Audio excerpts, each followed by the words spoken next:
Hey everyone. So welcome to Title Scoop, Indiana specific, part 2 of Dead People.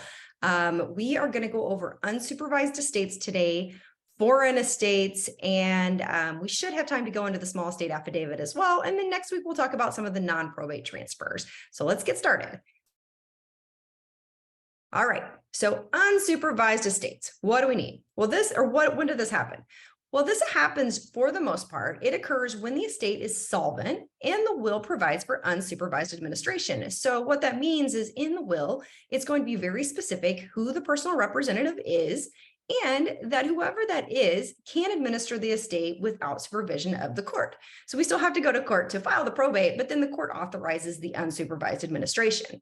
Now, one thing I would say is make sure you are always looking at the docket when it's an unsupervised estate. Don't just take, the letters testamentary or the order saying that it's unsupervised, because something could have happened after that where it was converted to supervised, and we would then need different requirements as we talked about last week.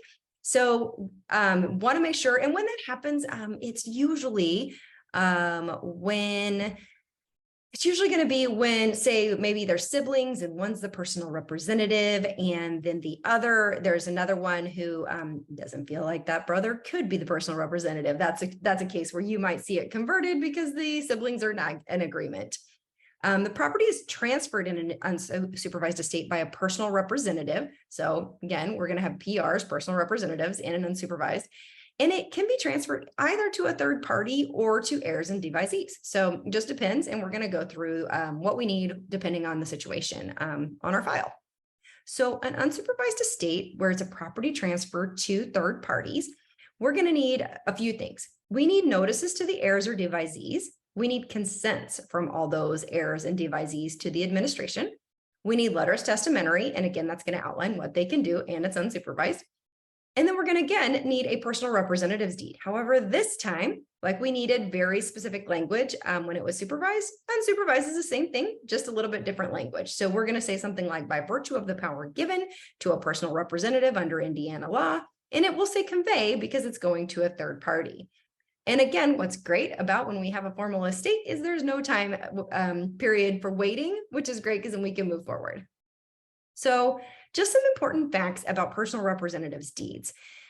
Personal representative deeds are void if they're to the personal representative themselves, unless we have a set of facts. One, maybe it's authorized by the will. So if it appoints, say, my mom and dad pass away, the will says, I'm going to be the personal representative and I can convey to myself, then obviously that's authorized. If you get consents from all the heirs or devisees, or a family agreement or an order from the court after notice and hearing that determines adequate consideration is being paid, then it could go from the personal representative to himself. Again, if you have this situation, call your underwriter. Well, call me, I guess I'm your underwriter, and make sure that you keep copies in your file, because it obviously doesn't look like anyone who would look after the fact may question that. Why am I conveying the property to myself? Was I authorized to do it? Is it valid? So you want to keep that obviously in your file. Again, personal representative deeds, I think we said this last week, but if we didn't, I'm saying it now, they're without warranties. Okay. So if your purchase agreement requires a warranty deed, it probably needs to be amended. I think I haven't looked recently, but a lot of times they have the ability that if they know it's an estate, they can put that it's going to be a personal representative's deed. All right. So if it's an unsupervised estate and the property transfers to the heirs or the devisees, usually that's going to be in the will. It's going to say, or maybe they just determined after the fact that, we're going to give it to the kids and we're going to sit on it for a while. We're again going to want notice to the heirs or the devisees. We're going to want consents from all the heirs and devisees. We want everybody on the same page, right? We don't want anybody feeling like someone's taking advantage of the situation. We want letters testamentary again. And the personal representative's deed this time is going to say, by virtue of the power given to the personal representative under Indiana law. But this time the word's going to be distributes instead of conveys, because it's actually distributing to an heir or devisee, not conveying to a third party. And again, no waiting time required. So that's great. We love formal estates because it makes it much easier for our files to know who can do what, and we can move forward pretty quickly. A personal representative may distribute to himself or herself if he or she is the sole heir or devisee. So again, that's going to be usually in the will. If there's not a will, then a court order probably is going to say, hey, they can do this. Okay, let's talk about foreign estates. I have had this a lot lately. You guys surround multiple states. I think, what is that, 4 or 5, and maybe more, looking at that map, but we see it in Kentucky, and I would say Ohio the most, where someone has property in Indiana, but they were living in Kentucky. They pass away in Kentucky, so their probate's opened in Kentucky. However, they decide they want to sell the property. You often get people who are arguing that we can do it. We did the probate, and the probate court, even in Kentucky, gave me an order saying that I could sell the property. Well, the probate court in Kentucky doesn't have any jurisdiction over the property in Indiana. So that's why we have a foreign estate. It's also called an ancillary or a domiciliary probate. And so we're just going to go over some of the main questions. When is a foreign estate required in Indiana? Well, it's when an estate is being probated in a different state, and an ancillary action has to be filed in Indiana if there's real property being sold. Now, why can't the probate in the other state just handle our real property? Again, they don't have authority over real property in Indiana. They have to have jurisdiction, so they can't actually do that. Now, why is it sometimes called a domiciliary action? And this was new to me. I didn't even think about it, but it makes sense. I've heard it called domiciliary, never put 2 and 2 together, I guess. But it's because the personal representative is literally moving or domiciling the other state's action to Indiana. So, all right. So foreign estates, what do we need?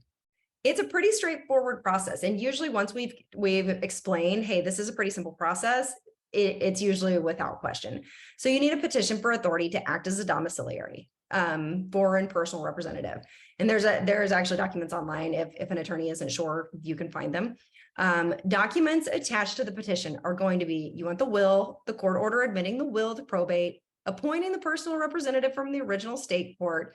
The letter is testamentary from the original state court. Okay, so we just want to make sure we have the documents that are allowing this person to act in Indiana.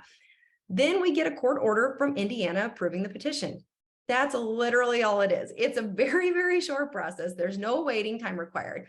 And the great part about our statute is it literally states, and if you look at this note, a domiciliary foreign personal representative, sorry, I can't speak today, has all the powers of a local unsupervised personal representative. So they can do all of the things they could do in Kentucky, and now the court has authorized them to do that in Indiana as well, as if they had gone and gotten unsupervised probate opened in Indiana. Okay, small estate affidavit. So this one has the one that has changed the most recently. We've had 2 changes in the last 4 years. So it used to be a way to transfer real estate, right? That you could, if it was under $50,000, you could file a small estate affidavit and the property was transferred. That's not the case anymore. And we explain this, I think, every week to various people.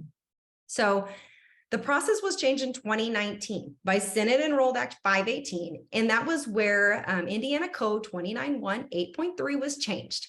So after July 1st of 2019, the small estate affidavit was no longer available to transfer real property on its own. Okay.